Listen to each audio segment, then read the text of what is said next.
जय श्री कृष्णा।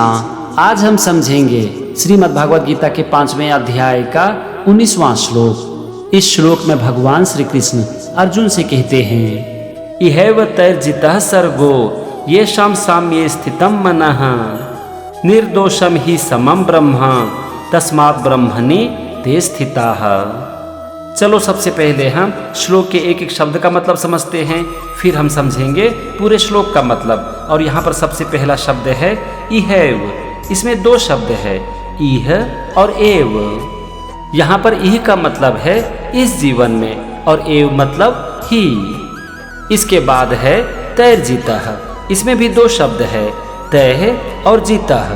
तैः का मतलब होता है उनके द्वारा और जितः मतलब जीत लिया गया है। फिर है सर्गः येषां साम्ये स्थितं मनः। सर्ग का मतलब होता है संपूर्ण संसार, येषां मतलब जिनका, साम्य मतलब समभाव में। समभाव का मतलब होता है हर परिस्थिति में अपने मन को एक समान बनाए रखना। स्थितम मतलब स्थित है और मनः मतलब मन। तो अब यहाँ पर आप देखो, पहले वाक्य का मतलब हो गया जिनका मन समभाव में स्थित है उनके द्वारा इस जीवन में ही संपूर्ण संसार जीत लिया गया है। कहने का मतलब हुआ कि जिनका मन समभाव में स्थित होता है वो पूरे संसार को जीत लेता है। अब हम आते हैं दूसरे वाक्य पर और यहाँ पर सबसे पहला शब्द है निर्दोषम और इसका मतलब होता है निर्दोष। फिर है ही समम ब्रह्म। ही का मतलब होता है क्योंकि, समम मतलब सम है यानी कि एक समान है, और ब्रह्म मतलब परमेश्वर परमात्मा। इसके बाद है तस्मात् ब्रह्मणि। इसमें दो शब्द है, तस्मात् और ब्रह्मणि। तस्मात् मतलब इससे और ब्रह्मणि मतलब परमात्मा में। इसके बाद है ते स्थिताः।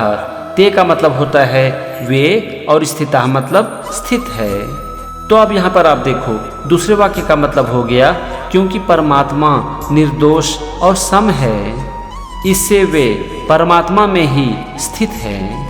ये था श्लोक के एक एक शब्द का मतलब और दोनों वाक्य का मतलब। चलो अब हम समझते हैं पूरे श्लोक का मतलब। यहाँ पर भगवान श्री कृष्ण अर्जुन से कहते हैं कि हे अर्जुन, जिनका मन समभाव में स्थित है उनके द्वारा इस जीवन में ही संपूर्ण संसार जीत लिया गया है, क्योंकि परमात्मा निर्दोष और सम है, इससे वे परमात्मा में ही स्थित है। चलो अब मैं आपको इसे थोड़ा आसान करके समझाता हूँ। यहाँ पर भगवान कह रहे हैं कि जो अपने मन को जीवन के हर परिस्थिति में एक समान बनाए रखते हैं वो इस जीवन में ही संपूर्ण संसार को जीत लेते हैं, क्योंकि परमात्मा में कोई दोष नहीं होता और इसीलिए वो निर्दोष भी हैं और सम भी। इसीलिए ऐसे प्राणी परमात्मा में ही स्थित रहते हैं। तो ये था श्रीमद् भागवत गीता के 5वें अध्याय का 19वां श्लोक और उसका मतलब। अगले एपिसोड में हम समझेंगे 20वें श्लोक को। तब तक के लिए जय श्री कृष्ण।